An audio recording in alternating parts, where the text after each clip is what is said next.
Well, hello and good morning. Welcome once again. It's Breakfast Central. This is News Central, and you're watching. We say thank you very much for tuning in. My name is Olisa Chikuma. I remain Felicity Ezewike. Always a pleasure to know that you're watching us here on Breakfast Central. As always, we have a lot for you.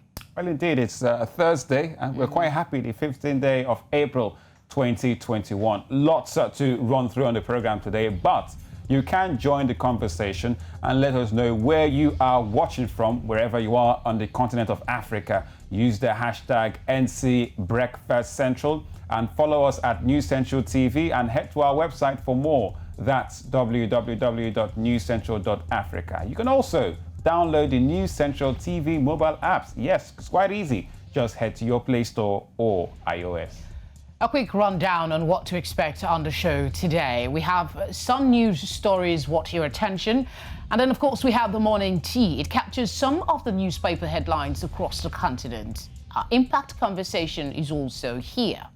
And today we'll have some sports for you with a focus on the level of vaccination in Nigeria, and we'll also look at the milestones that needs to be covered. Just like I said, there's sports updates, there's trend wave, and what's been on our timelines lately. You don't want to miss all of that. But first, we begin with some stories in the news. It has been 7 years since 200 schoolgirls were abducted from their school in Chibok in the town in northern Nigeria. The tale of the Chibok girls caught the attention of many across the world, and the hashtag #BringBackOurGirls went viral. News Central remembers the Chibok girls.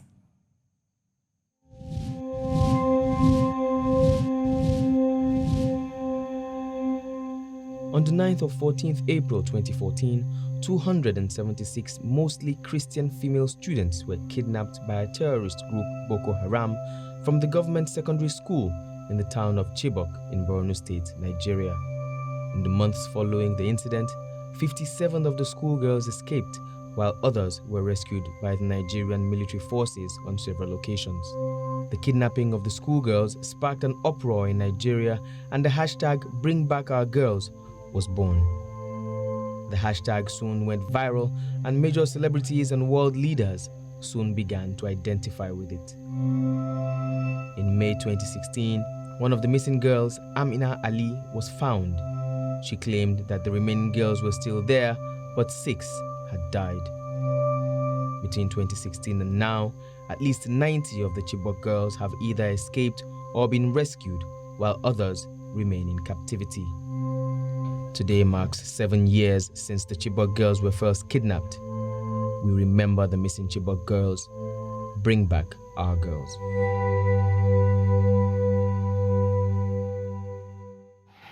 Bring back our girls. That was actually yesterday, marking the 7th year of their abduction. Wow. I saw a news briefing in passing by the Minister of Information, Lai Mohammed, and I actually literally tuned off after he said the government is very concerned and have showed their concern about the security situation in the country. At this point, it makes absolutely no sense to me to be talking about concern where there are families who have not seen their children for 7 years, and those that did return, some of them already are going through things that we can't even begin. Some of them came back with children. 7 years is a long time for anyone to be in captivity. And then we have Leah Shaibu, who was among them. We've not heard anything. Nothing concrete is being said about this in specific term is what we are doing to get these girls back home. There only seems to be a response from the government when we have memorials like this, or some groups come up and say, we need answers. That should not be. That should not be. So basically. Well, 7 years, we clearly remember them, but you can also catch more on that clearly with News Central's big man himself, not talking Phyllis Square Africa. That was the big focus yesterday with Aisha Yusufu, who's one of the campaigners for the Bring Back Our Girls campaign. You want to catch that? She actually came on the news. Yes, catch that too on News Central's YouTube channel. You can watch a recap. Right, then let's move over. Let's go straight to South Africa. And this time, the president there, Cyril Ramaphosa, has asked to delay the date for his testimony before the country's state capture inquiry by 1 week. Now, Justice Raymond Zondo says this is due to existing commitments. Now, his first appearance will now be on April 28th and 29th. Now, he will testify in his capacity as the president of the African National Congress.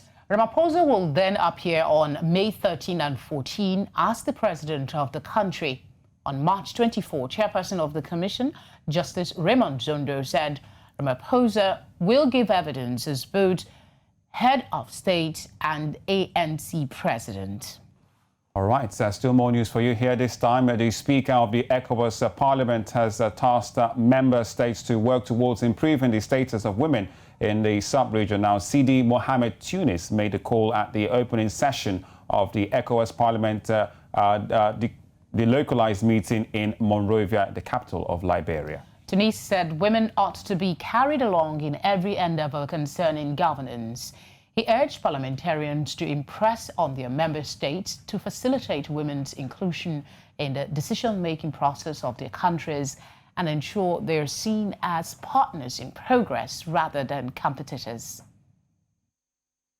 We are here to talk about serious steps to ensure that every woman and every female in our region has access to all she needs to ensure that she fulfills her potential and contributes to the development of our society. The theme of empowerment of women in ECOWAS region speaks of coming together to agree on common approach for ensuring that no girl or woman in our region feels abandoned or deprived of any opportunity by virtue of her gender. We must work to achieve concrete progress in improving the status of women, including improving their economic opportunities, recognizing and strengthening women's legal status and rights, and facilitating women's participation and inclusion in decision-making and political processes. We must endeavor to carry them along in every aspect of our undertakings. We should see them as the ones who complement us, not compete with us. We must see them as our right-hand persons, not rivals. We must see them as collaborators and not contenders. In this regard, we have an important role to play as parliamentarians. We must remain aware that it is our responsibility as legislators and politicians to promote and protect legal and policy frameworks that not only prevent and combat all forms of discrimination against women, but also promote their empowerment. The COVID-19 global pandemic amplified and heightened all existing inequalities, including sexual and gender-based violence. As the COVID-19 outbreak continues to affect all segments of the population, there is the existential threat of these inequalities intensifying, which will be particularly detrimental to members of social groups in the most vulnerable situations, including people living in poverty, rural women and girls, older persons, persons with disabilities, indigenous people, migrants, refugees, and displaced persons. All right, so much was said in that Parliament meeting yesterday in Monrovia, the capital of Liberia, the ECOWAS Parliament meeting. So about women inclusion in governance and leadership. So much, as I said, always been said about how much is being done. And this is West Africa. That's why I'm happy about this one that's coming out. It is our own, basically, here. Yes, the conversation around women inclusion in all things, in decision-making, is, for me, it's growing. And there's been, evidence that women are actually stepping up to the plate to take on these challenges. There are plenty of them. More needs to be done. As we were watching that, I was just thinking that when we get all the women inclusion, what will be the next conversation when it comes to equality? But that's just me being silly. We have morning tea coming up right after now.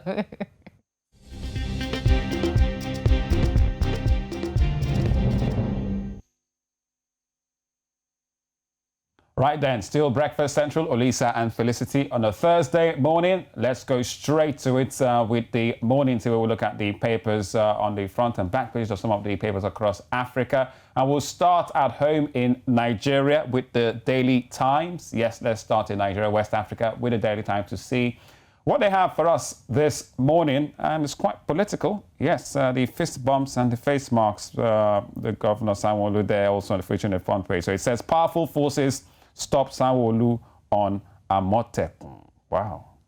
FG frowns at foreigners taking over menial jobs in Nigeria. Really? There's Asians now hawk vegetables in Nigeria, as the rider. That's quite a story I'll have to delve into later. I have absolutely no comment on that one. Let's just look at the Punch newspaper, still in Nigeria. It says states face cash crunch, salaries swallow revenues, federal government seeks more funds. That's on page 2 of the paper. There are about 3 riders, very crowded, as Olisa would say, on the front page there. I'll just take one of them. It said, we need more money for debt servicing, day-to-day running of government, admits FG. Just above the masthead, you're looking at Forex crisis putting investment jobs at risk, says LCCI. That's on page 17. LCCI is Lagos Chamber of Commerce, I believe. There's an interesting rider, the third rider in the big headline on the front page there, which talks about we can't continue spending 90% of our revenue on civil servants and pensioners. That's Gombe speaking there, which, you know, that is one thing that causes a lot of discourse in Nigeria, because you have the first one saying we need more money for debt servicing and day-to-day running. That's for the government, and people are saying, look, we can't keep spending money on just paying government salaries. The cost of running government in Nigeria, people talk about it being high. Maybe that's why, you know, Jack Dorsey of Twitter says even the cost of doing business in Nigeria is high. Let's just step aside to Ghana. But the picture on the front page of the Punch, talks about It's important that we just mention that those are pictures of parents of some of the missing Chibok girls, and they're still there asking for bring back our girls. 7 years after. How time flies, just like yesterday, but we still remember them and we still call for them to be brought back. Right then, where do we go to next? Sowetan. Okay. I'd love us to look at the paper there. Families escape from killer blaze. That's it on your screen. The remnant of the wreckage caused by the blaze. Wow. There are 2 riders. Father of 7-month-old tells of how he rescued the baby and her mum, but could do nothing for a neighbor and her child who perished in fire. Quite sad. It's 8 people die in that inferno. One jumps on building in Joburg city centre. Speaking about jumping from buildings, in a sad note, story from the weekend in South Africa. You can see that at the top right there. AKA tries to make sense of it all. More on that on page 10. His fiance reportedly jumped from a building in South Africa at the weekend, which was a big story entertainment-wise in the country. Quite sad. Right then, let's go straight. Where to next? I'm looking at the New Vision. New Vision? Actually. Okay, Uganda, East Africa. So New Vision we go. Government will not mortgage oil. Standard gauge railway negotiations details revealed. All the details probably on page 7 of the paper for you. And finally, in the Daily Nation in Kenya, as well, we'll wrap things up on the morning tea, looking at the papers. The Daily Nation in Kenya talks about oxygen scandals, talks about devolution, counties in charge of procurement, and says what's wrong at face value decision by several county governments to install oxygen plants to wean themselves off commercial suppliers is a stroke of genius, it says. And they've put, you know, pictures of canisters there of oxygen, all about healthcare, on the front page of the Daily Nation in Kenya. All right, we'll go on a short break now. And when we come back, we'll be taking on our first Impact conversation this morning. Stay with us.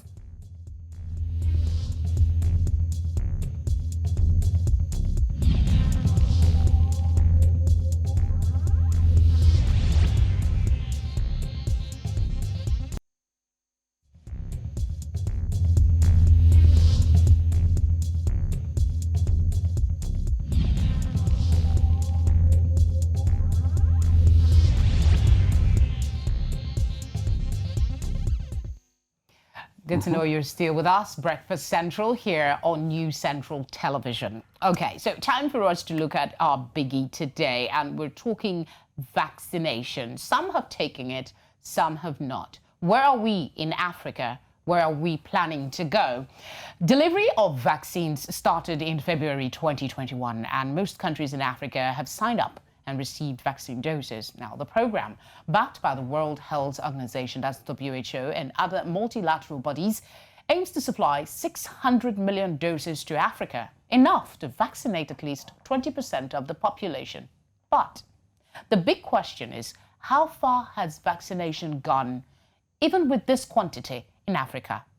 Well, on March the 2nd this year, Nigeria received its batch of 3.94 million vaccines, which is from the Oxford AstraZeneca vaccine doses, courtesy of the COVAX facility, a global scheme to provide free inoculations. Now, the COVAX initiative has so far delivered more than 16 million vaccine doses to 31 African countries, and this is according to the Africa CDC. But the WHO chief Tedros Ghebreyesus has said that most African countries do not have anywhere near enough vaccines to cover all health workers or all at-risk groups. For an update on the vaccination so far in Nigeria, we'll be talking with Dr. Blossom Amadua Fokwa. She is a public health physician and PRO, Association of Public Health Physicians of Nigeria, Lagos State chapter. We'll also be talking with someone who has taken the vaccination. She is a journalist and her name is Ezine Aniwe. We'll be talking with her as well. Blossom, thank you for joining us on The Breakfast. Thank you so much for having me. Good morning. Good morning. Welcome back again to the program. Now, Dr. Blossom, tell us how far, the vaccination process has gone and the successes perhaps recorded, especially in Nigeria, in your opinion and observation. Okay. So when we use the word success, we have to actually put it in context. Let's remember we're aiming to vaccinate 200 million Nigerians. And the doses that we received, 3.94 million doses.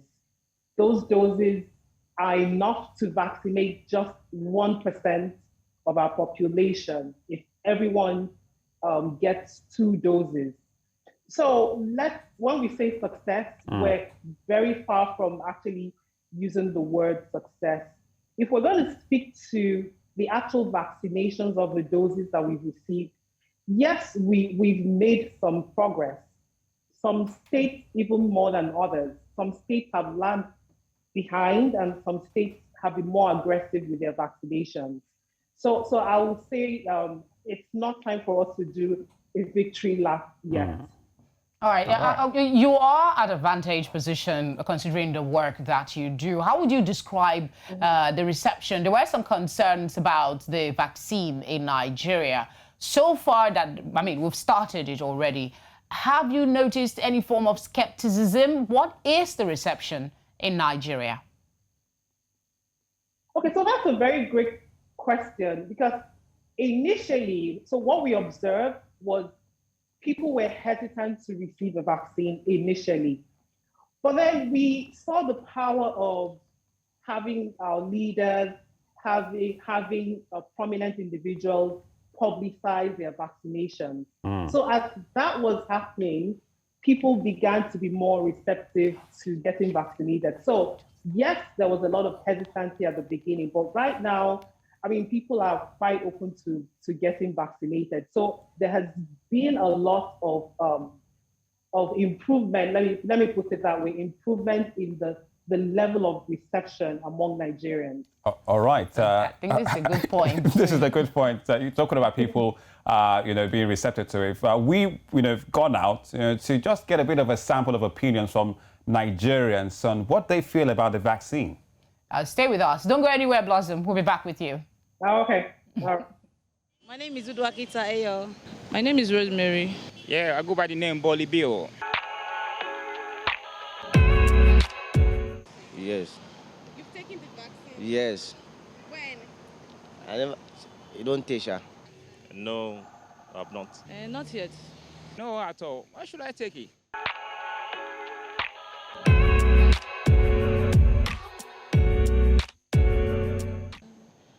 No, they said it's for future preservation. People are taking it. They're taking it to some companies for people to take it, and they do pay for it. But I don't have they have not come to our own company yet. Yes, I do. I do hear that every time. You know what I'm saying? Eh?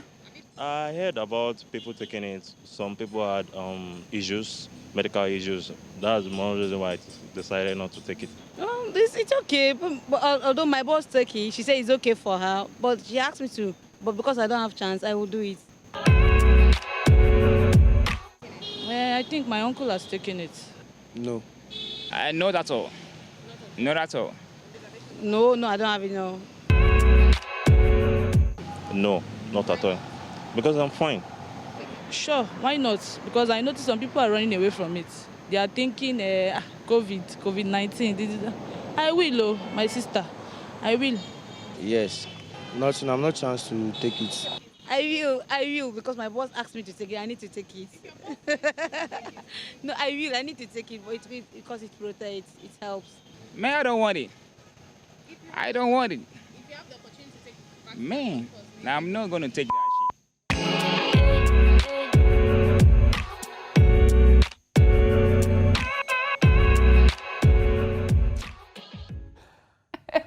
Wow. Mixed reaction there from people. Blossom, what do you say to that? Yeah, so I mean, what we just saw is exactly what you hear from Nigerians every day. But really what we've observed is when the rubber meets the road, these individuals actually step up to the plate and take the vaccine. That's actually what we've observed.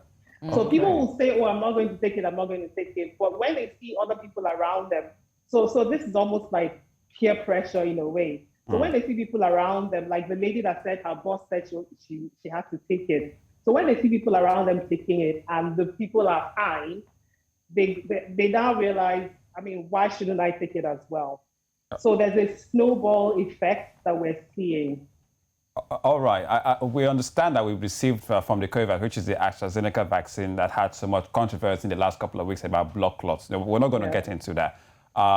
We understand that this is supposed to be a two-doser, first dose and some time for the second dose. So if we received about 3-point-something vaccines, are we saying that we've been able to get people for first and second doses? And if not, don't you think that really takes back our vaccination drive, whether we have skepticism or not? Yes, I mean, it absolutely does. It absolutely does. Because what Nigeria has decided to do is to keep the second dose for the individuals that receive the first dose.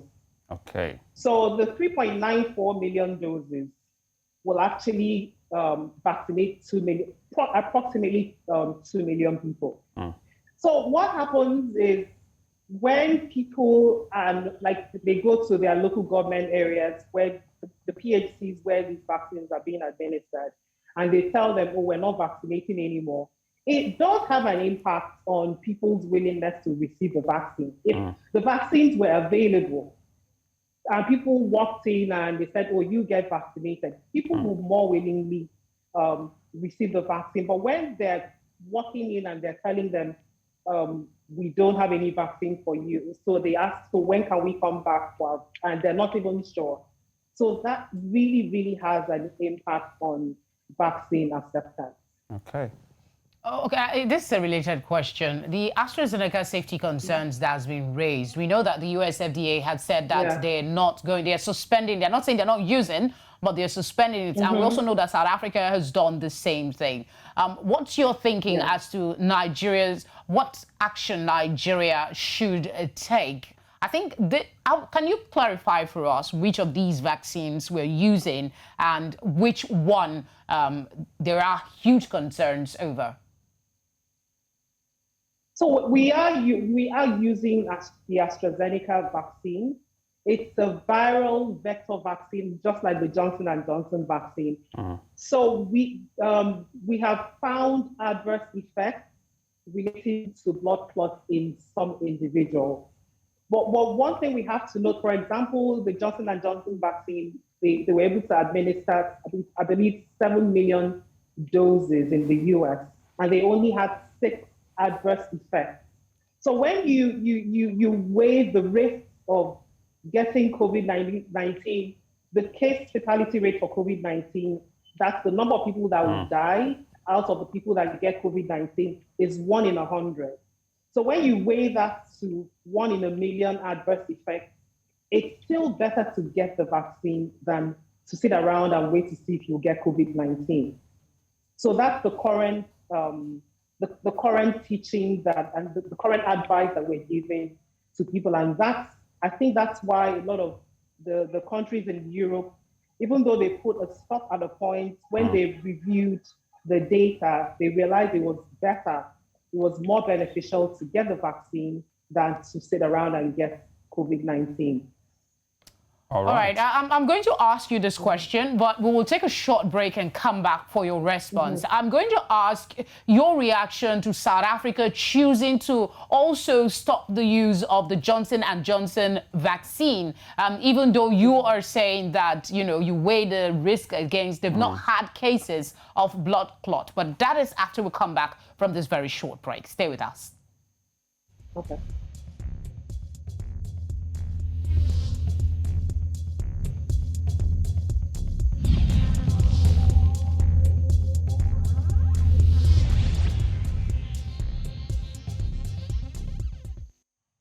All right, good to know you're still with us. We continue our Impact conversation. We have joining us a journalist, Ezinne Aniwe. She has taken the vaccine as well. Ezinne, you're welcome to Breakfast Central. Thank you very much for having me. Good morning.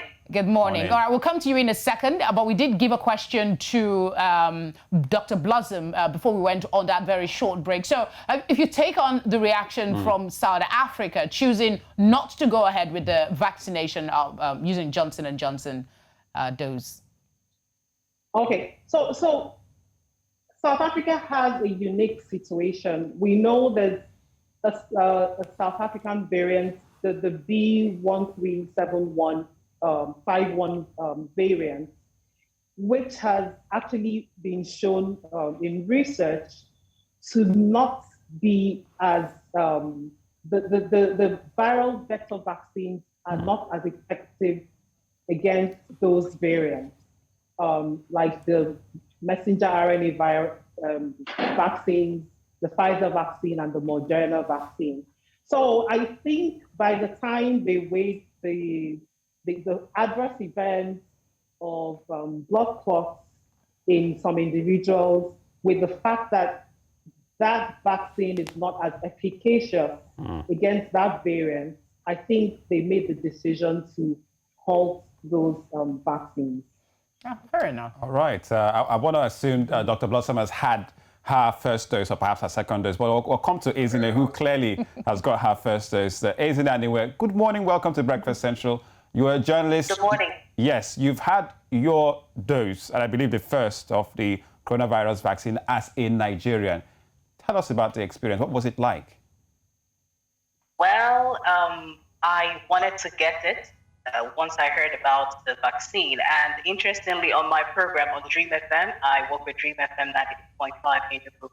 I had a commissioner for health, and of course the executive secretary of the State Primary Healthcare Development Agency. So once it arrived in Enugu, I had them on my show, The Assembly, and they talked about it. And I got to know that there were 65,410 doses that were delivered to Enugu State. So I got interested.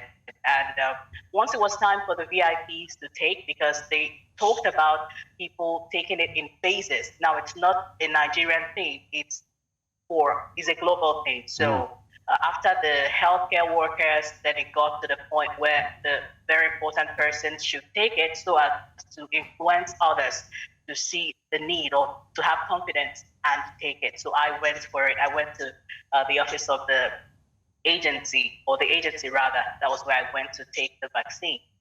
Okay. And, Okay, I was going to interject quickly and ask, did you have any reaction to it? Did you feel weird, or was there some concern? Because that is the major thing people are saying, that they're afraid of the side effects.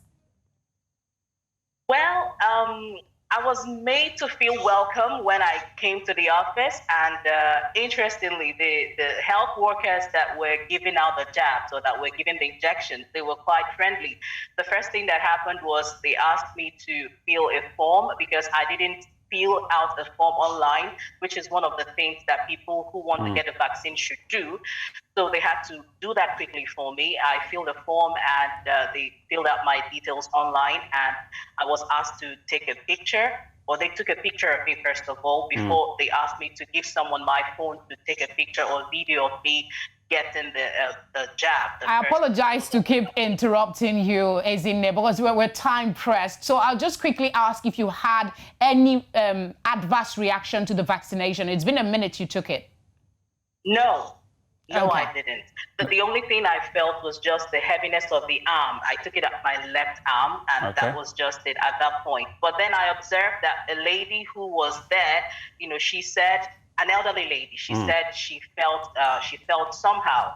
And I also noticed one other lady that said she felt feverish. But I didn't feel that. Yes. So she made it known to the healthcare workers there, and she was advised to take analgesic when she gets home. So it's different for people. Okay. I didn't feel feverish. I just felt heaviness of arm, which is normal for me because I also had a vaccine last year. That's for hepatitis. So it's quite the same feeling I had, yes. Yes. Okay, but we can just let you go without speaking to Blossom quickly. Your thoughts, is this reaction she mentioned within the range of what you have heard so far with vaccination in Nigeria? If you can say that in 30 seconds, please. And these are the reactions you expect when you receive a vaccine. A lot of the times we take our children, our babies to get vaccinated. Yeah. They experience the same symptoms. They cry after a few hours and they tell you, give them paracetamol. That's the reason. They have chills, they have pain at the site.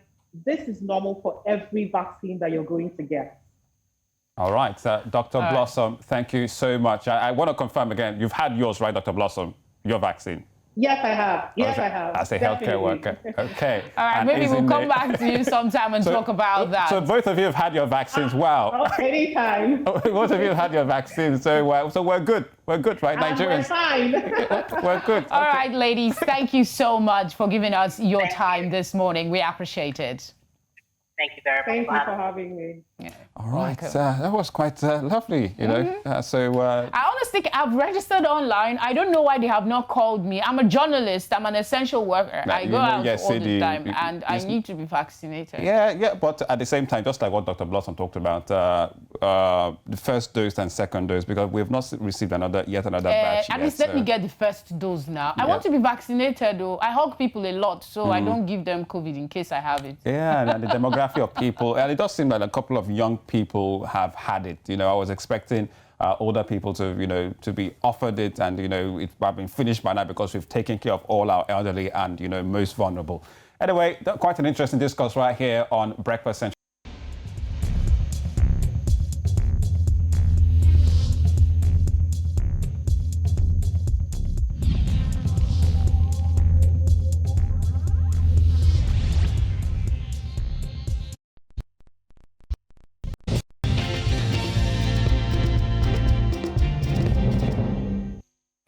Okay, so we have something from me that I call a puncher and a smile. Wow. Okay, so what's it about? Okay, one of them is talking about loving your wife after childbirth even more. Oh. And then the other is a retired grandma who had something to say to you. All right, what's yours? well, mine clearly is all about, doodle and being quite visually creative. Oliver the Cook, we know we had his remembrance yesterday, and Google did a doodle, which was very great. Hey, I'm trying to remember one of his songs. Oh my God, Oliver the Cook. Yeah, one of Nigeria's great, singers. So Ohab, so she tweeted it. She actually did it. So she says, "Hey, darling, I illustrated a doodle, a Google doodle." Okay, so that's a mouthful. It said it's a doodle to commemorate the late Chief Oliver de Cook, a Nigerian guitarist and one of Africa's prolific recording artists, on his birthday today. It says, "OMG, this is one of my dream projects come true." I wish we can see the doodle itself. Well, many people saw it if you're the Nigerian space. So there you have it. That's it. That is Why is it I can't remember my favorite artist's song right now when I need it the most? You see, you can't always bang on so your head. if you were on Google yesterday, you would have seen, this, especially if you're in the Nigerian, Google space, the doodle of Oliver the Cook, which was really great. Yeah, for I wish we Nigeria. had just a sound track from him right now, because Yeah. I can't believe I can remember a song from Oliver the Cook. And there you have it. This was what was on Google yesterday, and it's just impressive, what we see, with the guitar, the records there, the microphone, the E, the drum behind him, which has the G. Oh my God, this is very creative. So I say, not bad at all illustration from Ohab. She tweeted the tweet about, doing that job. And it really caught my timeline. And I said, she shared this with my and she said, okay, she still can't believe it. Today, I'm literally Googling everything before the day ends, and says, big shout out, and go Google everything today too, darling, and all that. So actually, it's a he, Ohab, a visual illustrator. So congratulations to him, and also to Nigerians too, who we remembered, even if we forgot yesterday. That was what it came now and it went away. Oh my gosh. Anyway, we know him. We love him here in Nigeria and across Africa. If you've ever been to a real traditional wedding sometimes, or, these big parties where they throw money around, you will enjoy him. Anyways, congratulations to the guy that, Ohab, that made that illustration possible. And I'm happy that, he did the work. It's come out on Google. People saw it when you go to your search engine. And he also, went out to tweet about it, that I did this job, which is, I think it's very, very impressive, very, very good, very commendable, because we didn't know. We saw that, there was a doodle for Oliver the Cook. Then you now go on Twitter and you see someone, oh, you did the job. Oh, congratulations. And, announce it. We're sharing that space, basically. Okay, let's head to mine. I said a punch and a smile. I think that's which one are we taking first? Okay, this one is the smile. Let's hear her. I'm retired. Second, I'm chilling. And third of all, there's a pandemic. Mom, what do you have to say to people who says, your mother never gets out of the couch? First of all, I'm retired. Second, I'm chilling. And third of all, there's a pandemic. Made me laugh, and I just wanted to share with you. But this one is a puncher, sort of a reminder of some things we might forget from time to time. This man, I believe is a man, Rich Dollars, is saying, you gotta date your chick more than ever after a baby. They're fighting battles you couldn't even imagine. Don't think that they're okay, because they're not. Turn your love up a little more, they need it. So I just thought somebody needed to hear this, because there are babies coming out every day, every day. And we say there's suffering, but there are some parts that we're not suffering. He's saying if your partner, wife, or significant other has a baby, you still have to... Because, ladies... Okay, let me break it down. I've not had a baby yet, but I'm thinking they have an issue with how they look. Carry on, no vex. There are plenty of kids, so I might adopt one. This is...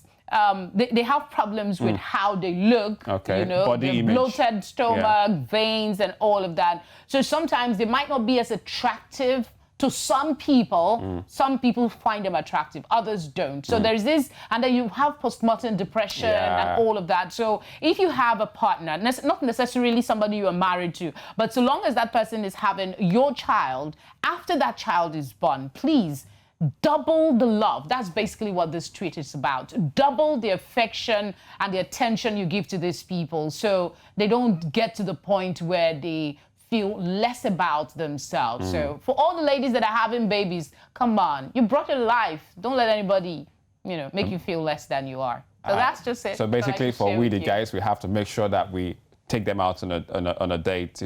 Bring sexy back and make them feel comfortable. Oh yes. Yeah. Sexy comes in different shades. So Sexy baby mamas, go.